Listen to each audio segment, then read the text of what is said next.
Les gars, j'espère que vous allez tous bien. Donc avant tout, bu leen fàtte abonner ci sama chaîne, ngeen like la vidéo, donnez vos avis dans les commentaires, mais également ngeen partager ko si elle vous aura plu. Donc tey damay ñëwaat ak yéen ci quelques actualités au niveau du FC Barcelone. tey nag damay ñëw ci mercato bi parce que gis ngeen ne saison bi jeex na et que club boo gis ñi ngi en plein mercato di recruter ay joueurs wut ay renforts en même temps aussi di jaay seeni joueurs pour mieux rester compétitif d'ici la saison prochaine. Barça tamit mi ngi ci tànk yooyu instant yi nii am na poste yoo xamante ne ci priorité la pour ñu recruter ay joueurs. Donc les gars damay njëkk ak yéen rek ci xibaar bu neex une très bonne nouvelle gis ngeen joueur bi ma leen wan mu nekk Yohan Garcia mu nekk le gardien de but de Espanyol Barcelone. moom nag mu nekk un très bon gardien boo xam ne macha allah saison La Liga bi moom la ñu fal le meilleur gardien du championnat. donc dugal naa benn vidéo ci sama chaîne YouTube pour wan leen quelques matchs yi nga xamante ni si il a été au top il a été excellent mën ngeen dem seetaani vidéo boobu c'est disponible sur ma chaîne. donc les gars su ma ñëwee ci Barça News moom aussi mi ngi koy confirmer nee na Barcelone jotoon naa defal Yohan Garcia offre bu ko defee mën ko signer un contrat de 5 ans avec bonus en cas de sélection en équipe nationale entre lundi et vendredi. donc nag ci diggante bi Barça jotoon naa rencontrer ay agent am doon waxtaan ak ñoom pour mën a recruter joueur bi ay agent am sax d'accordoon nañ bu ko defee Yohan Garcia mën a jouer au Barça. donc ci diggante bi Barça Yohan Garcia la doon déglu parce que joueur bi jot naa toog quelques jours pour mën a joxe sa décision finale parce que nee na décision am jël na ko pare xam na saison prochaine fa la war a jouer mais du léegi la koy communiquer. donc d'après les dernières informations Yohan Garcia décision bu mu jël mooy d'accord na ak Barça pour ñëw jouer avec le club. donc Barça instant bi nii c'est pas encore officialisé d'ici la saison prochaine nag lay signer contrat bi mais jàppale na daal Yohan Garcia il sera un joueur du Barcelone d'ici la saison prochaine après avoir signé le contrat. donc lii xibaar bu neex la parce que gardien bu mel ne Yohan Garcia wax dëgg yàlla mu nekk un jeune boo xam ne ku mën li muy def la ku am ay qualité la et que club bu mel ne Barça bu amee ku mel ne Yohan Garcia surtout la nga bëgg a jël Ligue des Champions avec sa gardien là sous Flick il peut devenir un monstre. donc actualité yooyu ki ñuy wax Fabrizio Romano mu ngi ko doon xamal ak Mundo Deportivo les gars nag dafa jot Ter Stegen quitté club bi. Ter Stegen mën naa ne ñaari saison doo nga nekk ci haut niveau muy ba muy doog a ñëw Barça 2014-2015 Barça mujjee jël Ligue des Champions bi ak 2022-2023 bu ñu remporté la Liga bi. à part deux saisons yooyu yeneen saison yëpp Ter Stegen il a été trop catastrophique ay matcham yi la ma gën a xam on encaisse trop de buts avec lui. donc nag am na fooy toll boo amatul niveau da ngaa war a quitter club bi jéem a relancer wu feneen. Ter Stegen nag problème bi mooy moom nangut a dem te Barça instant yi compté tul ci moom gis ngeen tey depuis son retour de blessure taxul Flick jox ko confiance di ko dugal ci gros match yi lu dul match contre Valladolid parce que bëgg mu amaat tuuti minutes. gis ngeen son dernier match avec Villarreal 3 occasions 3 buts donc Barça su bëggee remporter la Ligue des Champions bi il faut que mu am beneen gardien bu baax ku ci mel ne Yohan Garcia nga xam ne jeune la il n'a que 23 ans dans ce cas ak qualité yi nga xam ne am na ko ak talent bi su ñëwee Flick mën na ko métamorphoser transformer ko en un grand joueur tout comme ni mu ko defee ci ñoom Rafinha ak ñoom Frenkie et cetera. Ter Stegen 422 matchs la joué au Barça encaissé 406 buts c'est énorme de fou. donc Barça instant yi boo xoolee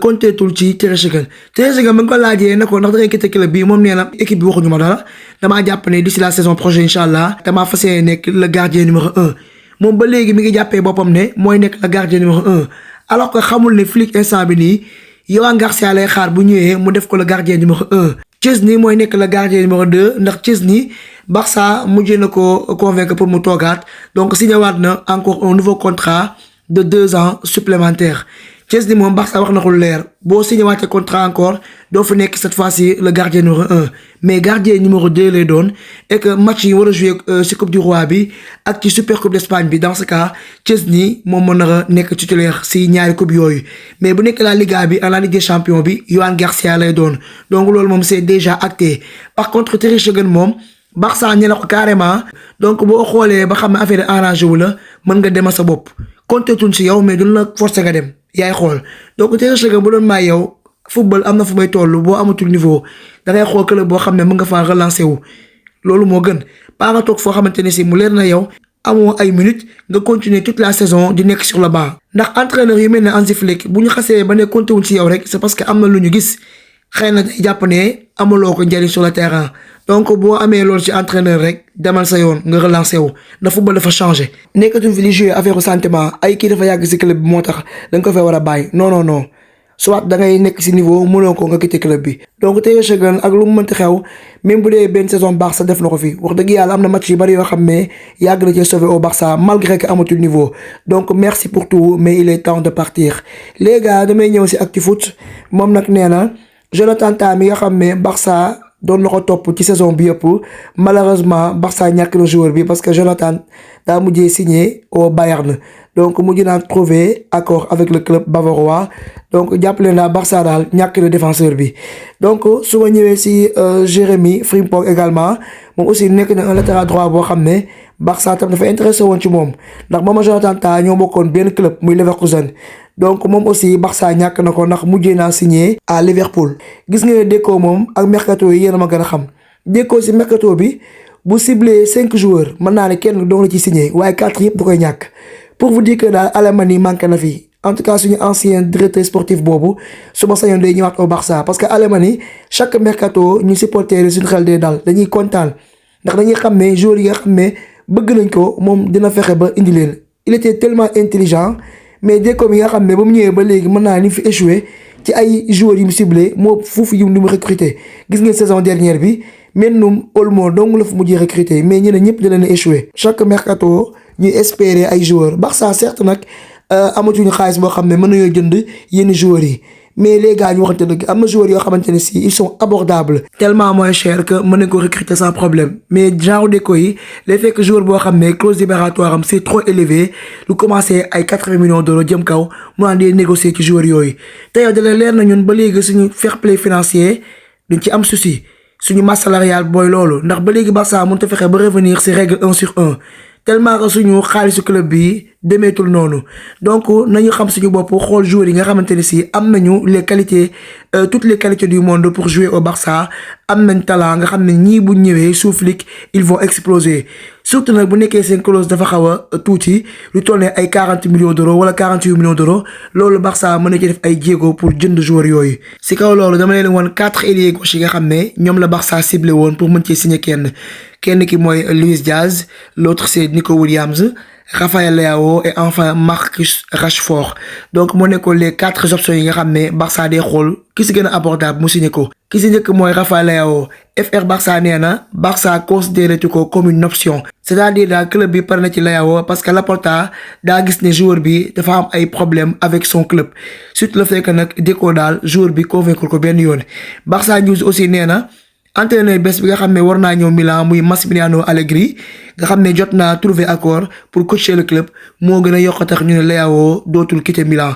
donc Mundo Deportivo mën ñoo xamal bi actualité donc les gars jàppale ne daal Leao bokkutul ci liste bi. deuxième joueur mooy Nico Williams moom aussi Barça pare na ci moom parce que Barça daf ko ne saison dernière bi ma la bëggee signer nanguwoo ñëw Olmo kese moo nangoo ñëw Barça loolu moo taxaw mu ne ko boo nangut a ñëw jàppal ne ñun dootuñu waxat say wax loolu tax Barça daal la mu waxoon def na ko. Nico instant yi bëgg naa ñëw mais Barça moo ko tëjal bunt yi. troisième joueur bi nag mooy Marcus Rashford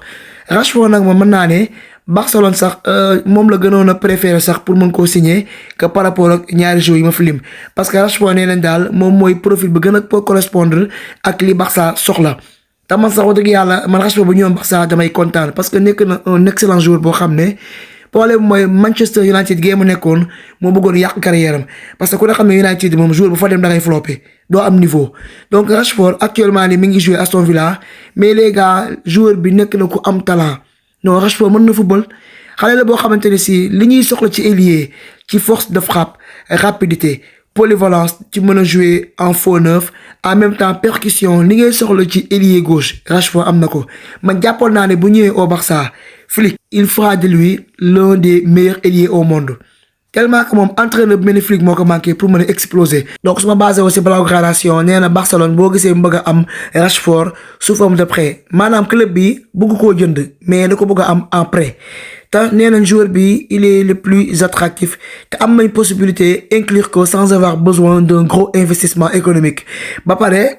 Barça ak agent joueur bi jotoon nañoo gisee di waxtaan bu ko defee ñu mën leen a prêter joueur bi pour une saison avec une option d'achat en cas xam nga de belles performances sur le terrain en cas le fait d'être à la hauteur de nos attentes Barça mën na koo signer maanaam bu ñëwoon ci club tey jii li ñuy xaar ci moom wane ko pourquoi pas mën nañ koo signer définitivement donc réunion bi amoon na mercredi bee passé jotoon nañoo échanger avec son agent te joueur bi moom Barça rek la bëgg a ñëw parce que am na yeneen club yi nga xam ne dañoo intéressé ci moom mais moom nee na carrément xoolul beneen club li jëntu feneen leen daal la bëgg si àddina mooy ñëw jouer pour le Barça te nee na pare na pour wàññi salaire am lu ko Barça santere nee na pare na pour def ko uniquement pour signer avec nous donc Rashford instant yi nii daa dem ba abonné wu ci compte Barça bi ak ci compte Lamine Yamal tellement que yooyu ay signes wane na moom bëgg na ñëw te moom loolu nëbb ko te wax dëgg yàlla ma suma sañoon Barça day foncer ci Rashford parce que Rashford déjà moom clause libératoire am bariwul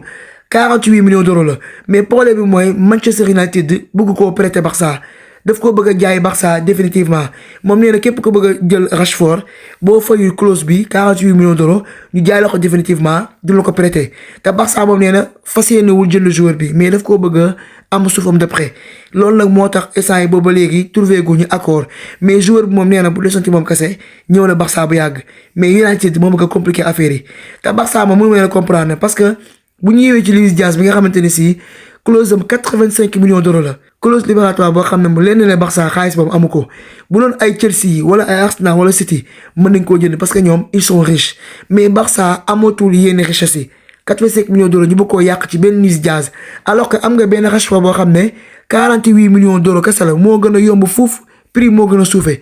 Barça lànk bañ a fay clause boobu ba pare pour fay 85 millions d'euros pour Luis Diaz donc les gars loolu ay font la. donc dès que boo leen xoolee moom Luis Diaz la gën a préféré que Rashford man mën ma ko comprendre te pourtant ñoom ñaar ay joueurs yi mën football lañ certes nag Luis Diaz moo ëpp niveau parce que c'est un joueur confirmé il a 28 ans et bientôt 29 ans donc man ñaar moo ma dérangé ci Luis Diaz certes le joueur boo xam ne bu ñëwoon Barça macha allah ñu supporter lañ ciy kontaan mais âge am bientôt 29 ans ba pare clause am 85 millions d'euros les gars wax dëgg yàlla ma jàpp naa ne jaru ko. ak lu mu mën a football Barça bëgg a yàq 85 millions d'euros ci jour boo xam ne 29 ans lay waaj a am encore 30 ans jege si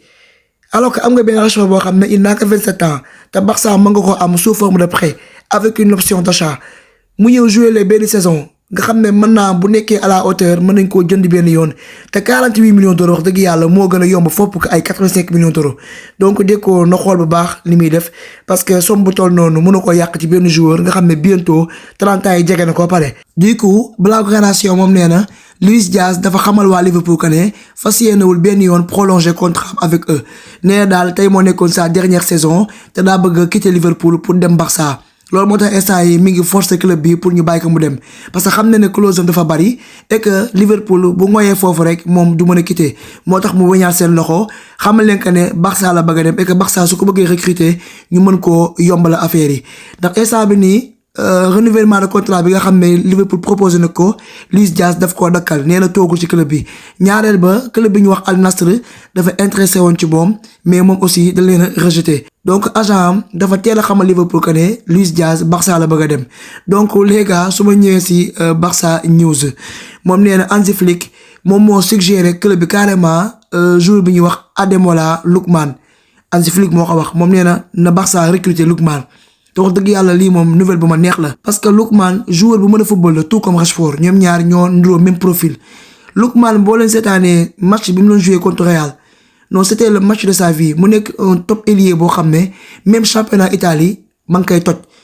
un joueur boo xam ne bu ñëwoon au Barça il va briller donc man Lookman bokkoon na ci joueur yi nga xam ne bëgg naa mu ñëw au Barça moom ak Rashford dama noonu ku ci am baax na te Lookman aussi clause libératoire am bariwul 30 millions d'euros kese la donc wax dëgg yàlla Deco su ma sañoon mu teg fee waxi Luis Diaz ndax clause am dafa bari te wax ci waxi Rashford wala Lookman 30 millions d'euros la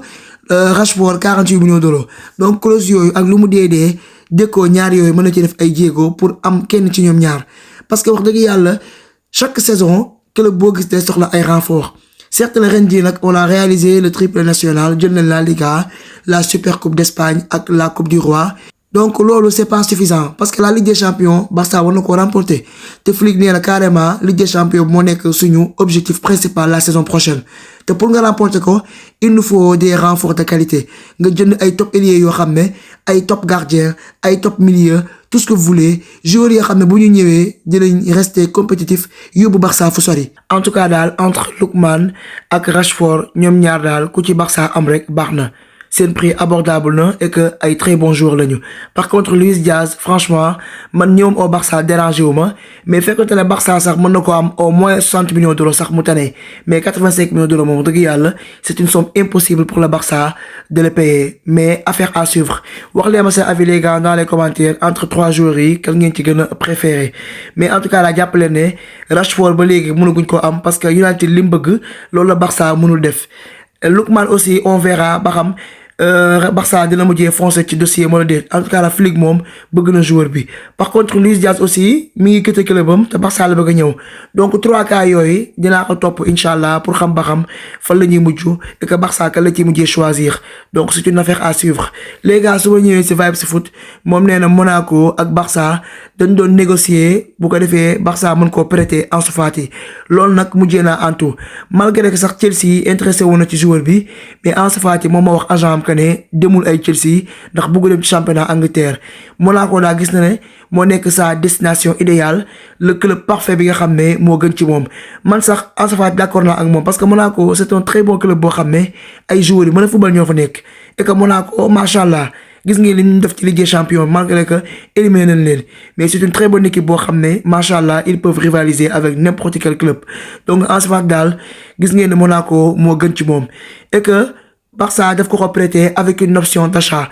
c'est-à-dire bu fekkente ne Ansu Fati nekk na ci niveau bu baax li waa Monaco di xaar ci moom wane na ko pourquoi pas Monaco mën na ko jënd pour payer la clause libératoire. donc Ansu Fati boo gisee de Monaco xam na ne bu fi toogee ba saison prochaine tamit ci banc bi lay toogaat donc lii mooy décision bi gën ci moom mu quitté club bi jéem a relancer wu à Monaco donc saison bi incha allah dinañ ko topp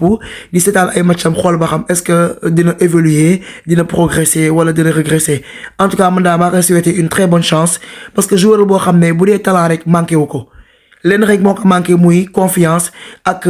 xool lu muy def pour mën a exploiter son talent ñu ngi koy souhaiter une bonne suite de carrière et que mu jéem a réussir au Monaco. donc on verra bu prêt bi jeexee ba xam Barça da koy garder wala Monaco daf koy mujjee jënd loolu lépp incha allah rabbi dinañ ci ñëw d'ici la saison prochaine. les gars su ma ñëwee si bii football moom nag mi ngi annoncé une très bonne nouvelle ndax Barcelone dafa yàqamti woon sécuriser l'avenir de Lamine Yamal ndax joueur yi mel Lamine Yamal boo gaawul prolonger seen contrat rek du baax yeneen club bi dañuy ñëw. Présenter seen intérêt ci joueur bi donc Barcelone mujjee naa trouver accord à Lamine Yamal contrat mujj leen ko prolonger jusqu'en 2031 te li ci gën a neex mooy Lamine Yamal salaire am Barça daf koy yokku bi yoon 20 millions d'euros lay toucher par an mu nekk une énorme somme boo xamante ne si il sera le joueur le mieux payé du club te Lamine Yamal loolu mérité na ko parce que certes salaire bi dafa am doole mais wax dëgg yàlla li mu fi réaliser c'est normal que ñu yokk ko salaire bu toll nii parce que boo leen xoolee Francky ak Lewandowski ñoom ñoo fi yor les plus gros salaires Lamine Yamal nag moo leen nar a dépassé et c'est mérité certes nag xale bu ndaw la somme bi ëpp na ci moom mais football dafa changer xoolatuñ ay âge li ngay wane ci terrain bi rek loolu lañ lay fay donc bravo à Lamine Yamal parce que ses performances moo la permettre tey jii nga am salaire bu toll nii ba pare nga prolonger sa contrat jusqu'en 2031 ça se voit qu'il n'aime que le Barça et qu'il veut continuer son aventure avec le club et qu'il veut y terminer sa carrière et on l'espère à bien les gars dama leen woon liste joueurs yi nga xam ne Barça prolongé na seen contrat yi donc si njëkk mooy Cubarsí d'ici 2029 le contrat bi jeex Gavi prolongé nañ ko d'ici 2030 Flick d'ici 2027 Pedri 2030 Lamine Yamal 2031 Rafinha moo tam contrat prolongé nañ ko d'ici 2028 Fermin d'ici 2029 Francky d'ici 2030 et enfin Cancelo aussi d'ici 2030 donc joueurs yi nekk fii macha allah mu nekk ay avenir yoo xam ne c'est bien que le Barça teel a prolongé seen contrat sinon yeneen club dañuy ñëw donc Flick également c'est bien que ñu prolongé ko mu nekk entraîneur boo xam ne ñëpp xam ne fi mu jëlee Barça ak fi mu ñu yóbbu le grand Barça bi nga daan dégg pendant des années Flick moom moo ko faire revenir à nouveau donc c'est un plaisir le fait que tey mu prolonger contrat am car on a encore besoin de lui pour les saisons à venir donc les gars damay ñëwaat ci Vibes Foot moom nag nee na Barcelone dafa bëgg a prêter Pablo Torre avec une option d'achat donc Mundo Deportivo mën doon xama bi actualité mais Pablo Torre moom nee na dafa bëgg a toog Barça bugg ca dem fenn ndax daa bëgg a wan Flick ne moom mérité na gagner confiance am mérité na toog si club bi parce que am na talent bi nga xam ne mën na koo exploiter pour mën a rester au club donc Barça daal man mu prêter ko moo ma gënal mu koy jaay parce que Pablo Torre joueur bu mën a football la te gis ngeen saison bi am na quelques matchs yoo xam ne il a été trop bon donc Barcelone sax xel boobu la am nee na bu fekkente ne daf koy prêter day prolonger contrat am pare nga xam ne même bu fekkee dem na si club boobu bu fekkente ne mi ngi si haut niveau day fekk ñun duñu perte mën naa revenir au club te boobu day fekk Barça daal di inclure une clause de rachat maanaam bu fekkente ne daf ko prêter et que club boobu mujj koo jënd Barça am na possibilité jëndaat Pablo Torre donc loolu lépp mën naa nekk donc les gars su ma ñëwee si FCB Paul moom nee na Barcelone bëggatu la jaay Araujo parce que Deco ak Flick daal dañoo d'accord ko ne Araujo dañ koo soxla ci défense bi donc les gars jàpp leen ne sama genre gi bëggoo Araujo quitter club bi su yóbbu nopp suñu bopp Araujo dematu fenn parce que Flick moom nee na am na qualité yi nga xamante ni si dafa baax ci ñu koy am ci suñu défenseurs yi mooy agressivité ak rapidité parce que nee na loolu ñu soxla ci défenseur Araujo am na ko mooy défenseur bi nga xamante ni si qualité yi ñuy soxla un joueur costaud capable de se battre sur la combativité de gagner des duels contre ses adversaires Araujo ñu ne physique boobu moom kese moo ko am ci club bi d'accord nañ ko ne ñoom Cubarsí ñoom Íñigo ils sont trop bons mais physique bi ñuy soxla ci défenseur Araujo moom moo ko am donc Flick ne daal day garder Araujo d'ici la saison prochaine et que am na yaakaar que ne Araujo dina adapté wu ci système bi parce que qualité physique yi nga xam ne am na ko elles sont remarquables donc daal nee na Araujo pour couvrir la défense et les courses dans les espaces foofu moom Araujo moo ko si doy en courant une vitesse de pointe 34 km avantage la pour que club bi am joueur bi mel na moom donc FF Polo mën doon xamal bi actualité mais man sans problème ak Araujo mooy système Flick bi moom la mënta réussir pour adapté wu ci muy système hors-jeu bi te man jàpp naa ne Flick système bi moom na la continuer d'ici la saison prochaine man li tax ma bëgg ma quitter club bi mooy défense bi mooy loolu Araujo saa yu joué il se fait bouffer comme du n'importe quoi il se fait laisser à la ramasse man loolu mooy sama souci ak moom wax dëgg yàlla donc saison prochaine bi j'espère bien que rek dina jéem a góorgóorlu bu baax a baax bu ko defee point faible yi nga xamante ni si am na ko ay défaut mu jéem cee amélioré wu parce que wax dëgg yàlla Araujo mënuñu chaque saison mu éliminer Barça daaw Ligue des Champions moo ñu éliminé parce que moo defoon erreur bi commettre l'irréparable sur Barcola ba PSG profiter si la fekk ñu rouge kenn si joueur Barça yi ba ñu gagné match bi 4-1 encore suñ élimination contre Inter bi Araujo ñaari bi yu dugg normalement en tant que défenseur bu mën a football moom moo waroon a couvrir ñaari occasion yooyu noonu moo woo nekk le défenseur qui devait empêcher la balle de rentrer dans la lucarne malheureusement nag moom il était tellement statique comme benn meuble bu ñu teg foofu noonu donc mënuñu chaque année rek benn joueur bi bëgg ñoo éliminer en Ligue des Champions loolu dafa neexu ci xol mais on verra comme que Flick da koy décider de garder nañu xool ba xam d'ici la saison prochaine mën naa am mu améliorer wu progresser wu mën naa am aussi mu régresser mais là en tout cas su progresser loolu suñu avantage la par contre nag bu fekkente ne dafa gën a régresser dans ce cas j'espère que Barça du hésiter pour mën koo jaay donc affaire à suivre. su ma ñëwee si actualité Barça moom nee na Barcelone ak Clément Lenglet ñi ngi négocier bu ko defee Barça mën a résilier le contrat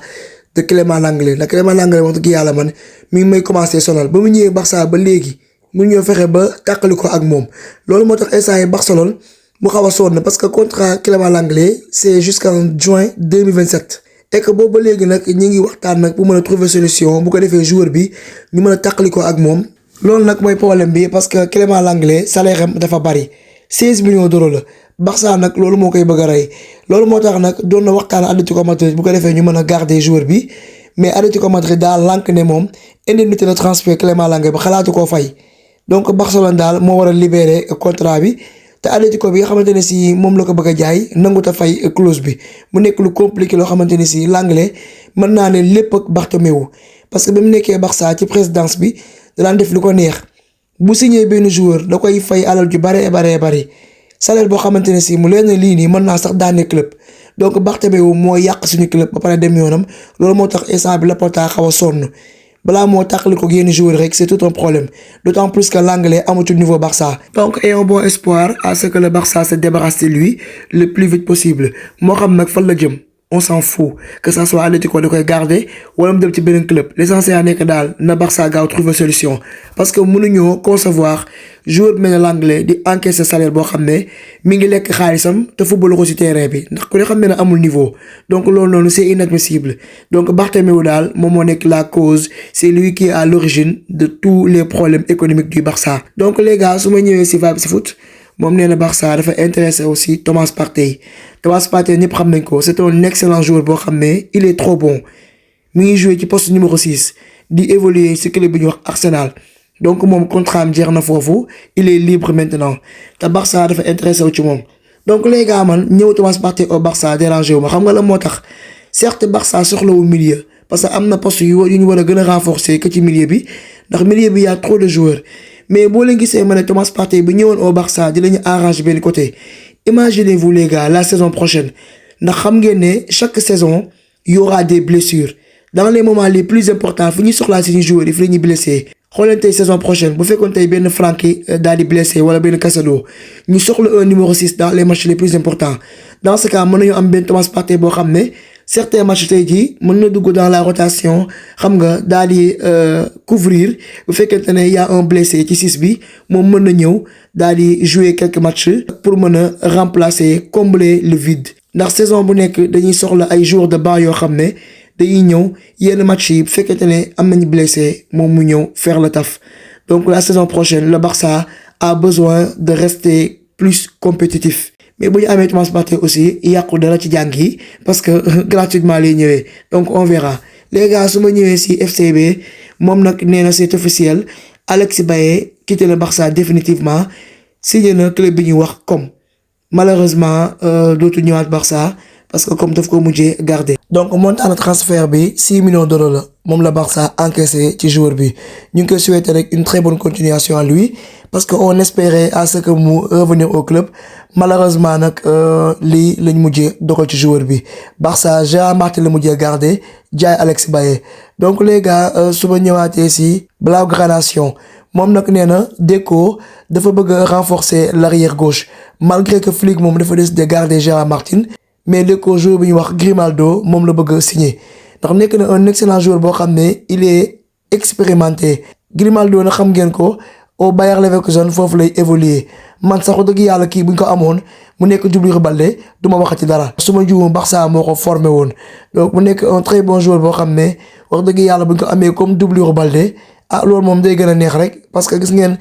absence su Balde des fois li muy def ci yenn match yi day feeñ carrément ndax du Gérard Martin mooy couvrir du Gérard Martin mooy combler le vide donc bu ñu amee comme ne Grimaldo su Balde blessé wala peut-être ñu suspendre ko Grimaldo mën na ñëw doxal donc on verra ba xam Deco est-ce que dina réussir ou déet parce que Deco mën naa intéressé wu mais pour mu jënd mooy problème bi donc les gars damay ñëw ci Barça récap moom nag nee na Barcelone soxlaatul jënd latéral droit parce que dafa bëggoon a jënd un latéral boo xam ne moo ñëw nekk doublure Koundé mais d'après les dernières performances de Eric Garcia dans les derniers matchs gis na daal Eric Garcia wax dëgg yàlla li ñuy soxla ci doublure latéral droit Eric Garcia am na ko d'autant plus que moom nekk na joueur boo xam ne il est tellement polyvalent c'est un défenseur central waaye mën na jouer comme milieu mën na jouer également comme arrière droit loolu moo tax Barça daal moom la bëgg a considérer mu nekk doublure Koundé la saison prochaine donc Mundo Deportivo mën na xamal bi actualité donc Barça lii mu des ni d'accord naa ci parce que Eric Garcia képp ku seetaan match bi mujj macha allah bi Flick ñëwee ba léegi Eric Garcia dafa góorgóorlu instant yi ci niveau bu baax la toll et que arrière droit bi macha allah match yi mujj yëpp ba ko ci Flick tegee il a fait le taf il s'est vraiment géré dans ces matchs là et que war na ñëpp ne mën a nekk la doublure de Koundé donc foofu moom d'accord naa ne Barça soxlaatul muy jënd arrière droit donc jàpp naa ne Eric Garcia d'ici la saison prochaine concurrence bi moo dox ci digganteem ak Koundé donc les gars su ma ñëwee ci news Tiki Taka moom nag nee na Marc Bernal sa convalescence se passe très bien maanaam instant bi joueur bi mi ngi tane bu baax a baax ndax rupture de ligament croisé bi nga xam ne amoon na ko depuis le début de la saison instant bi joueur bi wér na donc saison prochaine incha allah disponible na pour jouer car il est à 100%. donc Mundo Deportivo mën noo xam bi actualité te jàppale ne Bernal Barça daf ko bëgg a prolonger te nekk na un top 6 boo xam ne macha allah li ñuy gis ci Casado di nga gis ñoom Frenkie loolu moo nekk ci moom donc saison prochaine ñu ngi koy xaar et espérons que mu réaliser une très belle saison. les gars damay ñëw ci Sfère Barça moom nag nee na joueur bi ñuy wax Alex Collado na ñëpp xam nañ ko Barça la nekkoon ci Masia bi ñoo ko formé woon malheureusement nag biñ ko prêté ak léegi ak diggante bi mu quitté Barça ñàkk a amoon niveau moo taxoon Barça daa ko fi jëlee moom nag benn club ca Qatar moo ko jënd te transfert bi 20% la ci Barça nar a am ndax accord bi instant yi dina tolloog 2,5 millions d'euros waaye Barça ci transfert boobu dina ci recevoir 0,5 millions d'euros somme boobu tuuti na nag waaye au moins mën nañ koo remplir ci kees yi au moins sax mu am lu mu fàtt tuuti donc Mundo Deportivo mën doon xamal bi actualité ñu koy souhaiter rek une très bonne suite de carrière parce que gisoon na avenir am au Barça malheureusement moom Barça boo fa nekk te amoo niveau mënoo faa toog les gars damay jeexal ak yéen ak les 3 maillots de la saison prochaine maillots yi moom la ñu war a footballer incha allah d'ici la saison prochaine bi commencé sol mooy nekk suñu maillot domicile d'ailleurs sax maillot bu rafet la mën naa sax moo dàq yee ñaari maillots yi bi Gavi sol moo nar a nekk suñu maillot extérieur bi Pedri sol nag moo nekk le 3e maillot du Barça donc maillot yi mën naa ne bi mu fuitee yàgg na parce que ñun moom dafa lay nekk en pleine saison yeneen maillot yi nga xamante ne moom la joué ci saison prochaine dañ koy teel a génnee donc maillot la en tout cas daal premier ba 3e man moo dàq mais 2e bi moom kenn xamul lu muy nduru donc les gars lii moo nekkoon quelques actualités au niveau du FC Barcelone bu leen fàtte abonné sama chaîne YouTube Fati la Catalane ngeen activer cloche de notification bi bu ko defee bépp vidéo boo xam ne mettre naa ko en ligne ngeen mën a bokk si ñu ngi koy njëkk a notifié mais également mu ngeen abonné wu sama compte Twitter @Fati Ndiaye 014 bu leen fàtte abonné sama compte TikTok Fati Catalane ngeen aimé vidéo bi joxe seen avis dans les commentaires mais également ngeen partagé ko restez connectés sur ma chaîne prenez tout soin de vous et à très vite.